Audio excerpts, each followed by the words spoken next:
In today's video, I'm going to teach you how to use HubSpot website tracking code. By the end, you'll know exactly where to find your tracking snippet in HubSpot and how to get it into the right hands so it can start collecting analytics from your website. First, open your browser and head to Google.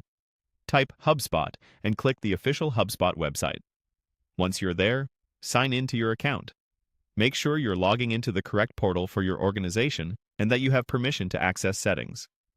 If your account uses two-factor authentication, have your verification method handy so you can get in smoothly. After you're signed in, look to the top of the HubSpot dashboard for the gear icon. That gear is your settings area. Click it to open your account's configuration controls. This is where HubSpot keeps everything related to tracking, analytics, integrations, and more. On the left-hand sidebar of settings, find the section labeled Tracking and Analytics. If you don't see it right away, use the search bar at the top of the sidebar and type Tracking to jump there quickly.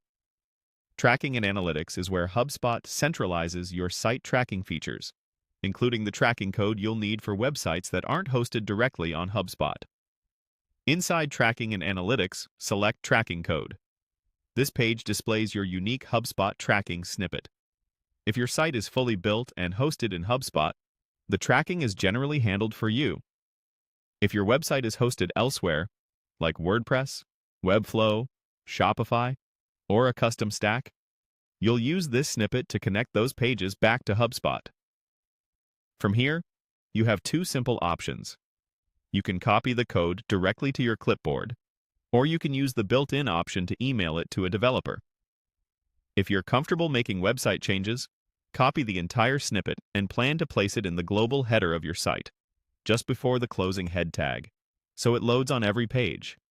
If a developer or webmaster manages your site, choose the email option and include a short note asking them to add it to the site-wide header. Many teams also install this snippet through a tag manager. If that's how your site is set up, your developer will know the best spot.